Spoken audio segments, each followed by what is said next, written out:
Bwana Yesu asifiwe, mtu wa Mungu. Ni kukaribishe mara tena kwenye kipindi ambacho tuliahidi tangu pale tulipokuwa tunajifunza kwa habari ya tofauti ya roho na nafsi. Tulijifunza habari hizo na imekuwa baraka kubwa. Na wakati tulijifunza, tuliona tofauti wa roho na nafsi. Tuliona kwamba roho ni pumzi ya Mungu ndani ya mwanadamu, na tukaona pia nafsi ni matokeo ya pumzi ya Mungu ndani ya mwanadamu. Tukaona kwenye kitabu kile kitabu cha Mwanzo sura ya 2, ambapo Mungu anamuumba mwanadamu. Wakati alipomuumba mwanadamu, akampulizia pumzi ya uhai, Adamu akawa nafsi hai. Kwa hiyo utofauti wa roho na nafsi, kwamba roho ni pumzi ya Mungu, maana roho inatoka kwa Mungu, na nafsi ni matokeo ya pumzi ya Mungu ndani ya mwanadamu. Kwa hivyo tukajifunza mambo mengi sana.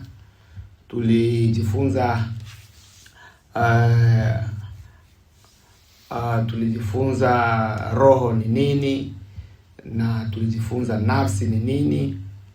Kwa hivyo tulijifunza mambo mengi, ila tukaahidi kwamba tutakuja kuendeleza, kwa sababu ya somo letu ni endelevu. Tukasema sasa tutajifunza habari ya nguvu ya neno la Mungu katika kutenganisha.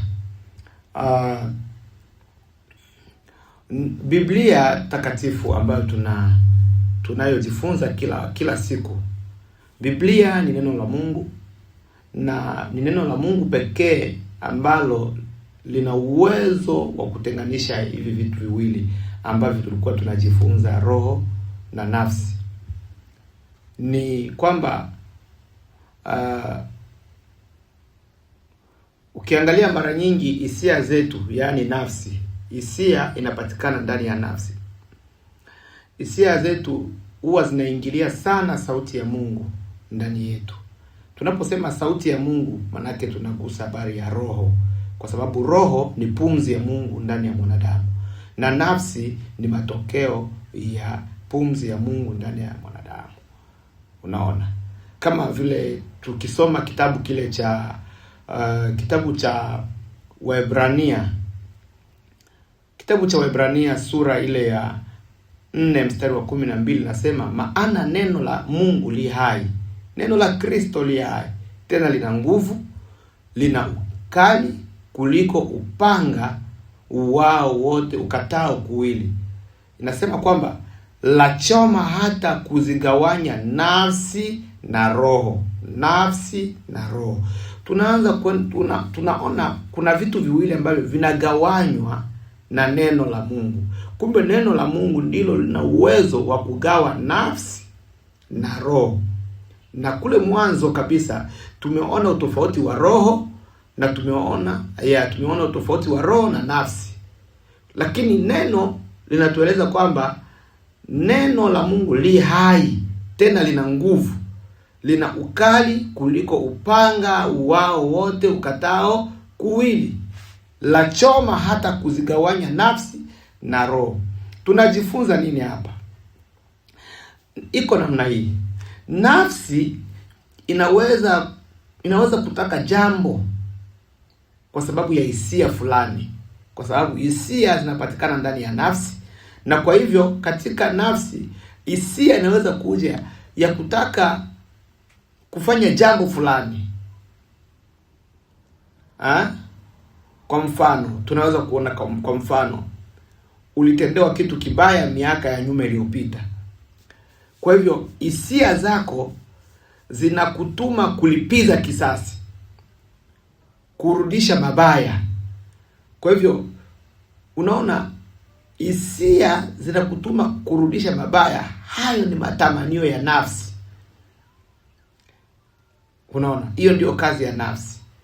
Nafsi, hisia zinakaa ndani ya nafsi, zinakutuma urudishe mabaya kwa mabaya.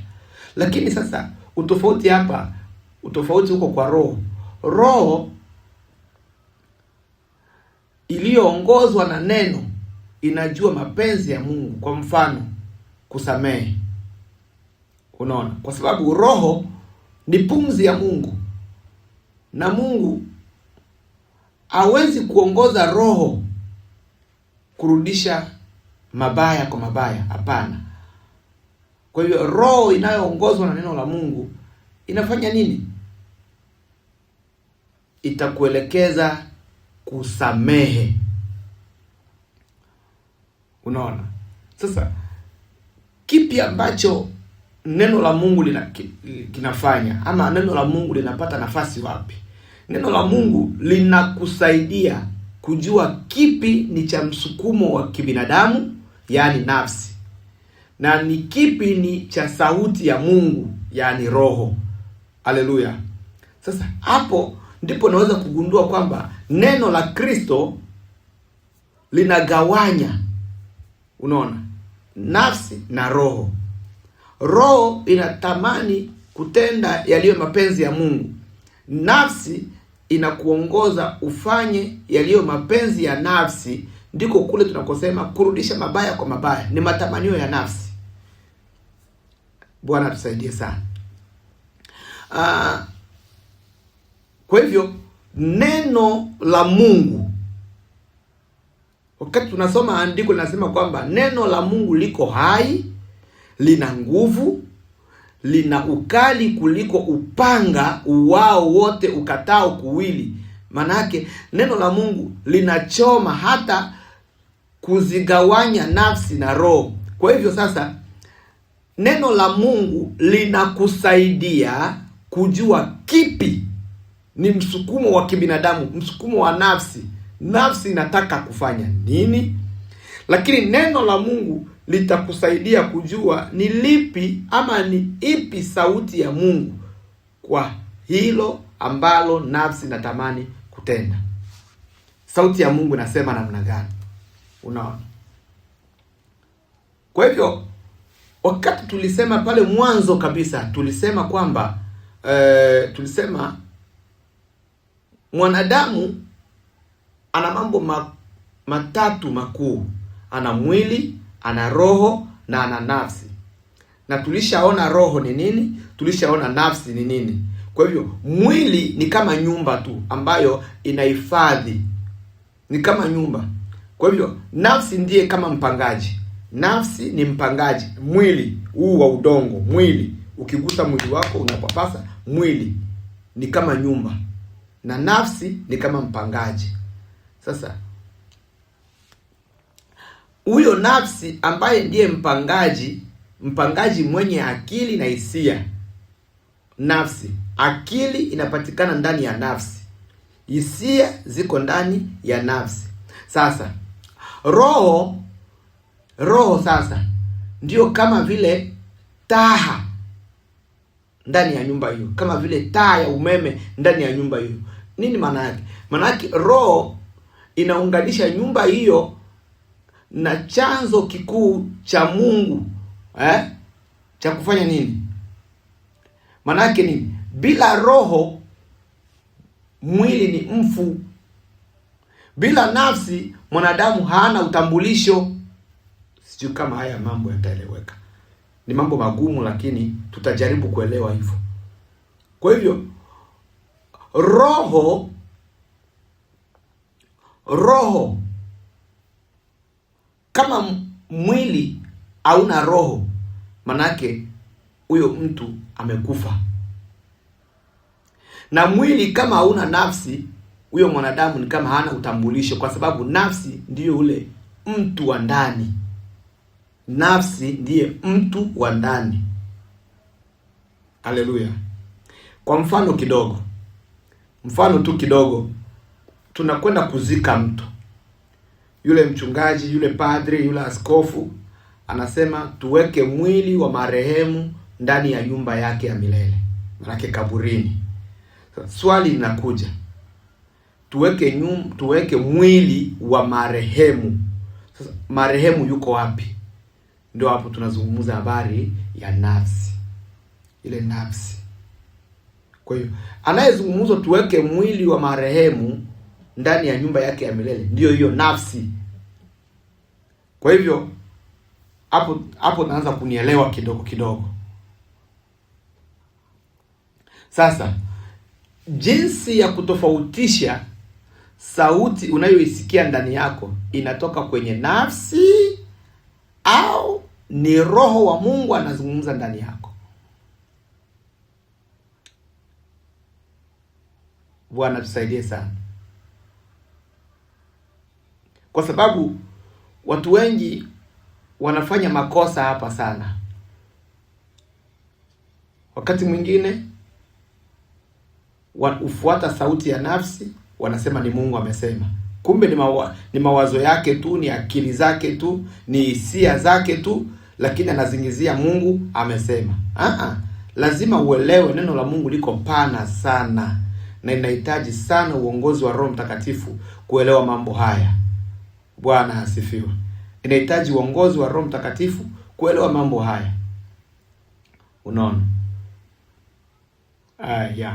Inahitaji uongozi wa Roho Mtakatifu kuelewa mambo haya. Kwa hivyo unaweza kudhani ni Roho Mtakatifu kumbe ni msukumo tu wa nafsi. Ni msukumo tu wa hisia zako, kumbe ndivyo inasema. Lakini tunataka tuone baadhi ya mifano ambayo inaweza kutusaidia ili kuelewa sauti inayotoka ndani ya hisia zako, yaani nafsi, na kuelewa sauti inayotoka kwa Mungu, yaani Roho. Tukumbuke kwamba Roho ni pumzi ya Mungu ndani ya mwanadamu. Na unaweza kuona haya wakati unafanya maamuzi. Kwa mfano, sauti ya nafsi. Tuone sauti ya nafsi. Nafsi tulisema ni hisia, akili na utashi. Utashi manake matamanio. Unafanya kitu kwa tamaa za mwili. Utashi yuko ndani ya nafsi. Unaona? Mara nyingi sauti, ukitaka kujua sauti ambayo inatoka kwenye hisia zako ama akili zako, yaani nafsi, utasikia nampenda sana huyu mtu kwa sababu ananijali. Kwa hivyo upendo umekuja kwa sababu anakujali, ndio maana umempenda. Asingelikuwa anakujali usingempenda. Kwa sababu umeona anakujali, ndio maana unafanya nini? Unampenda. Mwingine anasema, nampenda huyu dada, ana muonekano mzuri sana. Mwingine anaweza kusema hivyo, nampenda huyu dada, ana muonekano mzuri sana. Unaona? Asingekuwa na muonekano mzuri usingempenda. Kwa hivyo hizo ni hisia zako, ni akili yako inakuongoza hivyo. Vituko vya nafsi. Mfano mwingine, ninampenda kwa sababu ananifurahishaga. Kwa hivyo nafsi inaangalia hapa, nafsi inaangalia kile ambacho hisia ama faida za haraka kutoka kwa yule unayemsema kwamba unampenda. Kwa hivyo unampenda kwa sababu kuna kitu kwake. Sasa sikia sauti ya Roho. Sauti ya Roho manake dhamiri safi ndani yako, inayokupa amani ya moyo, inayokupa amani ndani yako. Kwa hivyo hata kama mtu ni mzuri kiasi gani, hata kama unasikia ule mtu habari zake ni za mbaya au ni za mzuri, anatulia hatulii, nasikia. Kwa hivyo ndani ya moyo wako Roho inaona tabia au mambo yajayo ambayo macho na akili hayawezi kuona. Maki utakuwa unajisikia tu amani. Kwa hiyo roho inaleta amani, kisha baadaye anakupa maamuzi sahihi. Bwana tusaidie sana. Sasa unaweza kuona neno la Mungu namna gani linaweza kukusaidia kutenganisha mawazo ya nafsi na roho. Nafsi anasema lazima nilipe kisasi. Roho anasema samehe, umsamehe. Nafsi anasema siwezi kumsamehe, anaweza kunionea. Unaona? Kwa hivyo hapo nafsi anataka kutimiza zile hisia zake za ndani za kuumia. Nafsi inapotendewa jambo inasikia kuumia, inapotendewa kitu kibaya inaumia, sawa? Ili kwamba apate amani, nafsi maamuzi yake ni alipize kisasi. Hivyo tu. Sasa sauti ya roho au dhamiri inakuletea msukumo wa ndani wa kusamehe. Alafu pumzi ya Mungu, kwa sababu ndio roho huyo, tena inakuelekeza kumwombea aliyekukosea, hata kama bado una maumivu makali kiasi gani. Inakuelekeza kumwombea, na hiyo ndio sauti inayovuka mipaka ya kibinadamu na kufuata asili ya Mungu. Haleluya. Bwana tusaidie sana.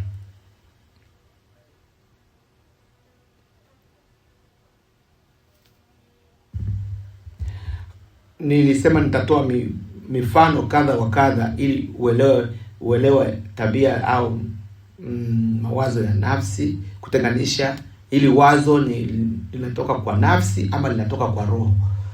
Kama kwa mfano mko kwenye jambo fulani ambalo linahitaji kutoa michango. Sikiliza habari ya nafsi. Nafsi itakusukuma kutoa kwa sababu ili uonekane na watu kwamba unatoaka sana. Nafsi itakusukuma utoe mchango mkubwa ili uonekane wewe uko navyo vingi. Nafsi hiyo.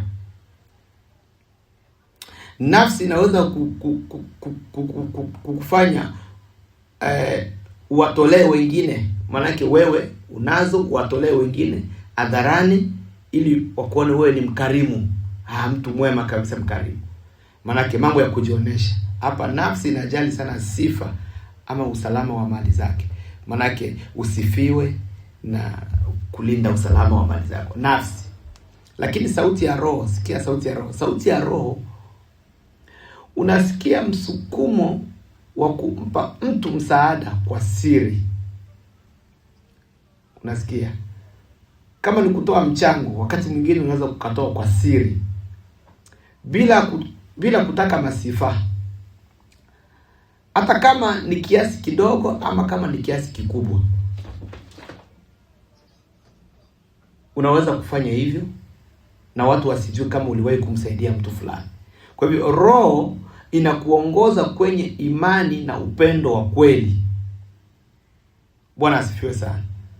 Ndio maana unasikia kwenye kitabu hiki cha Waebrania sura ya 4 mstari wa 12 na mstari wa 12 anasema kwamba neno la Mungu li hai, tena lina nguvu, lina ukali kuliko upanga uwao wote ukatao kuwili, la choma hata kuzigawanya nafsi na roho. Kwa hiyo nafsi na roho ni vitu viwili tofauti sana. Ni vitu viwili tofauti sana. Bwana tusaidie sana.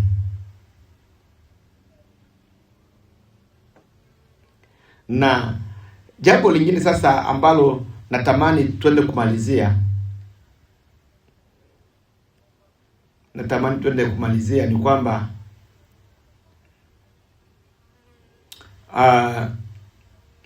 Ni kwamba wakati unaona hayo mambo na unaanza kuyaelewa, kuna mambo ambayo unatakiwa uwe unajiuliza kabla ya kufanya maamuzi, kabla ya kuchukua hatua. Lazima uwe na mambo ya kujiuliza. Wewe ni mtoto wa Mungu. Wakati unasikia unataka ujue kama haya maamuzi yametoka kwa nafsi ama haya maamuzi nayo yachukua yametoka kwa roho, unatakiwa ujiweke kwenye kipimo. Unaweza kujiuliza hivi, je, maamuzi haya yanapingana na maandiko? Neno la Mungu linasema nini juu ya maamuzi haya? Kwa hivyo Roho Mtakatifu kamwe hawezi kukuongoza kufanya jambo ambalo linapingana na neno la Mungu. La hasha. Unaona? So ikiwa kuna msukumo unakuambia kwamba udanganye ili upate faida, tayari jua kwamba hayo ni maamuzi ya nafsi. Hiyo ni akili yako tu na tamaa zako za ajabu. Unaona? Jambo lingine, nikiamua maamuzi haya na kama kweli imepingana na maandiko, imepingana na neno la Mungu, ni maamuzi ya nafsi, ni maamuzi ya akili zangu tu. So unatakiwa ujiulize swali, wakati nitaamua ya maamuzi, matokeo yake ni nini? Matokeo yake ni nini? Nafsi mara nyingi huleta msisimuko wa muda mfupi. Utasikia msisimuko kabisa, inakupa msukumo wa haraka, fanya, lakini unakuta kumbe mbele yake kuna majuto, kuna hofu, kuna hatari. Lakini roho, maamuzi ya roho inaleta amani ndani. Hata kama uamuzi huu utakuwa ni mgumu kiasi gani, itakupa amani. Hata kama utafanya maamuzi ambayo watu hawakuelewi, utajikuta tu maamuzi hayo yanakupa amani ya ndani ya moyo. Unaona? Maamuzi ya nafsi mara nyingi inatafuta kumuinua mwanadamu. Yaani mimi nionekane, mimi nisifiwe. Lakini maamuzi ya roho inatafuta kumtukuza Mungu na kusaidia wengine. Haleluya. Bwana apewe sifa. Sasa ufanye nini sasa? Tufanyeje? Ufanyeje ili uweze kuendelea kumsikiliza Roho ndani yako, kumsikiliza Roho Mtakatifu ndani yako? Biblia inasema nini? Kwenye kitabu cha Wagalatia sura ya 16, sura ya 5 mstari wa 16. Kwenye kitabu cha Wagalatia sura ya 5 mstari wa 16 anasema nini? Enendeni kwa Roho, wala hamtazitimiza kamwe tamaa za mwili. Manake nafsi imejaa tamaa. Nafsi inajaa majitapo, kujisifu, kujiona mimi. Kwa hivyo hamtazitimiza kamwe tamaa za nafsi, tamaa za mwili. Hii inamaanisha kuwa kwamba ili uweze kusikia sauti ya Roho kwa uzito zaidi, unapaswa kuilisha roho yako kupitia maombi, neno, na ili usiweze kuzidiwa na nguvu ya nafsi, unatakiwa pia kuwa unafanya ibada mara kwa mara. Unaona? Uwe unafanya ibada mara kwa mara. Uwe mtu wa maombi, uwe mtu wa neno. Bwana apewe sifa. Lakini pia ninaweza kusaidia, kwa sababu tuko hapa kwa ajili ya kusaidiana. Somo letu nadhani linaweza kuishia hapa, hata ni sawa tu, lakini tusaidiane kidogo, kwa sababu naenda kuhitimisha somo hili. Mwingine anasema sasa nafanyaje maombi, neno? Nafanyaje mimi ili nisiwe mtu wa kusikia nisiwe mtu wa kusikiliza nafsi yangu na tamani nini, sijui nini, niwe mtu wa kusikiliza sauti ya Mungu? Nifanyeje? Ufanyeje? Unatakiwa kuizoeza roho iwe na nguvu kuliko nafsi. Ni kama vile unavyofanya mazoezi ya viungo, mazoezi ya kucheza mwili uwe imara, lakini roho nayo pia inahitaji mazoezi. Anza kulisha roho yako chakula cha rohoni kila siku, roho yako, ili isizoofike, ili kwamba roho yako iwe na nguvu kuliko kuliko maamuzi ya nafsi, unatakiwa roho yako uwe unailisha neno la Mungu. Kwa hivyo roho itatawala akili, roho itatawala hisia. Utajikuta kwamba ukifanya maamuzi yatakuwa maamuzi ya busara. Mbinu ambayo unaweza kuitumia, lazima uwe na nidhamu ya neno la Mungu. Uwe na nidhamu ya neno la Mungu. Uwe na nidhamu ya neno la Mungu. Kwa mfano, umepanga nitakuwa ninasoma Biblia kila siku. Chukua kila dakika 5 tu. Dakika 5 tu soma Biblia. Dakika 10 tu soma Biblia kila siku. Tenga dakika 10. Anza na hiyo. Ukianza na kidogo itazalisha more, itazalisha zaidi wewe kufanya hayo mambo kila wakati. Tenga dakika 10 za maombi. Kila siku dakika 10 za kumwomba Mungu. Dakika 10 za kulisoma neno la Mungu. Jizoeshe tu hivyo. Kwa sababu gani? Neno la Mungu huwa linajenga misuli ya kiroho ambayo itakusaidia kusimama imara na kudhibiti hisia ambazo hutoka kwa nafsi ili kukupa maelekezo mabaya. Kwa hivyo wakati unajijenga kila siku, utakuwa na misuli imara ya kuweza kuwa na maamuzi ambayo na kumsikia Roho Mtakatifu namna gani anazungumza na wewe. Kwa hivyo kitu kingine cha kufanya, uwe na mazoea ya kutenga muda wa kukaa kimya. Zima simu yako, acha mambo mengine yote, kaa mahali peke yako, tenga muda wako dakika 10 ama dakika 5 tu, unakaa kimya, unamsikiliza Mungu anasema nini kila siku. Kwa hivyo hapo utakuja kuona kila siku unapata dakika 13 ya kuwa na Mungu. Kila siku dakika 13. Siku ina masaa 24. Kwa hivyo wewe umetenga dakika 13 za kukaa na Mungu. Dakika za kwanza za kusoma neno la Mungu, dakika 10. Dakika 10 unasoma neno la Mungu. Dakika 10 unafanya maombi. Dakika 10 unakaa kimya kumsikiliza Mungu anasema nini.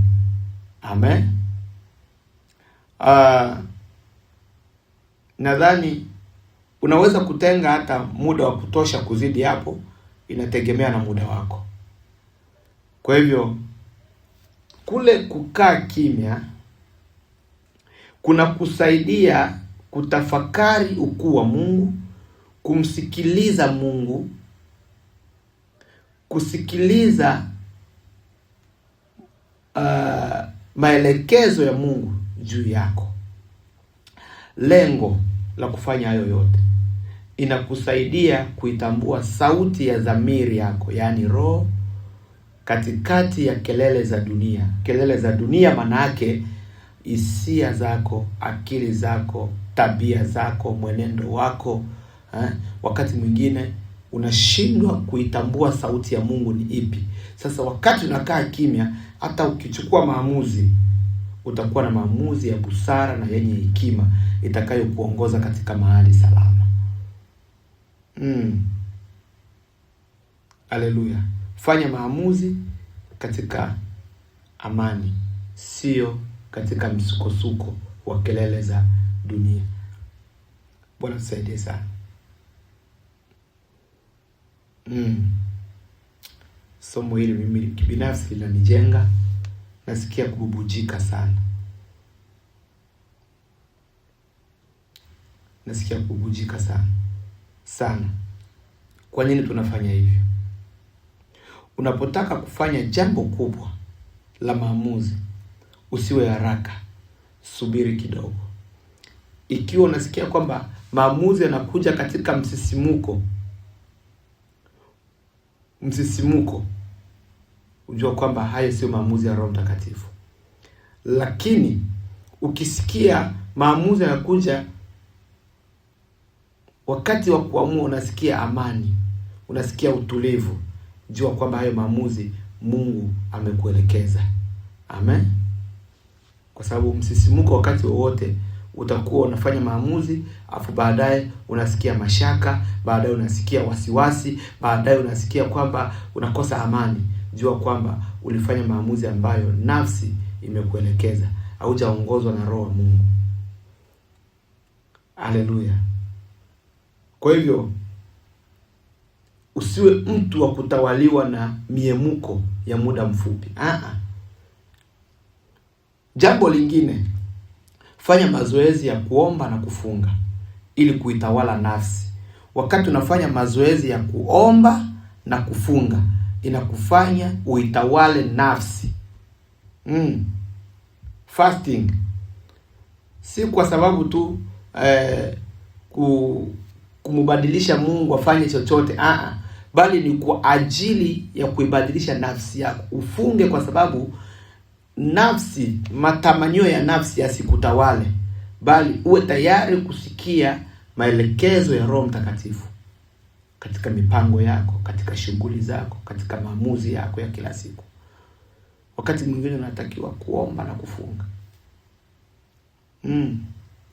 Sasa hapa kwa kuomba na kufunga, nataka nikupe maelekezo kidogo kama mtoto wa Mungu, kama mwana wa Mungu. Unaweza kufunga chakula, unaweza kufunga kutumia mitandao ya kijamii, kwa sababu wakati mwingine mitandao ya kijamii inatuweka mbali na uwepo wa Mungu. Mitandao ya kijamii inaweza kukufanya usipate muda wa kuomba, usipate muda wa kusoma neno, mitandao ya kijamii. Kwa hivyo kufunga si mpaka chakula tu. Funga chakula, funga mitandao ya kijamii. Weka simu yako kando, sema kwamba leo au muda huu mimi na Mungu kwanza. Unaona, unatenga muda kwa ajili ya Mungu. Bwana atubariki sana.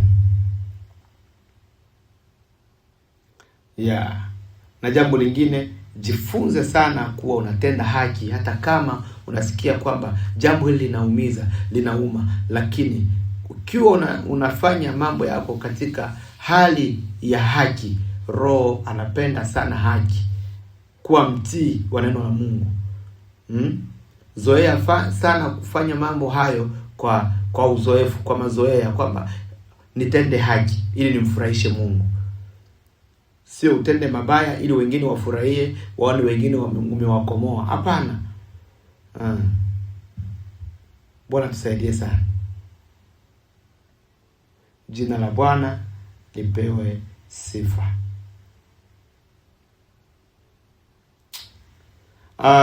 Kwa siku ya leo tuishie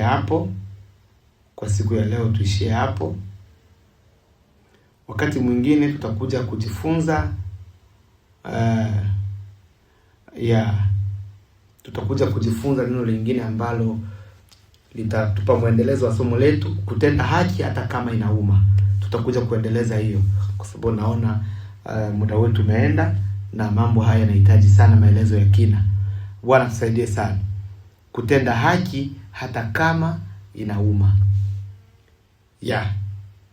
Simama katika haki hata kama ina maumivu makali. Kutenda haki hata kama inauma, hata kama unasikia roho inauma, lakini simama katika haki. Tutakuja kuendeleza hilo ili tujifunze mambo mengine ya maana sana pale. Bwana akubariki, Bwana akutie nguvu, neema ya Kristo iwe nawe. Bwana abariki mipango ya maisha yako. Bwana akuimarishe. Bwana akumbuke kukufanikisha katika malengo yako. Na kuombea amani na kuombea baraka.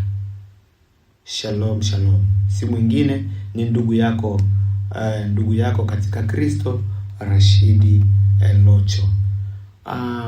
Tukutane wakati mwingine panapo majaliwa, lakini pia ningependa nisikie unanisikiliza kutoka wapi na umejifunza nini ambacho kimekujenga katika hayo yote ambayo tumekwenda kujifunza. Amani ya Kristo iwe nayo. Amen.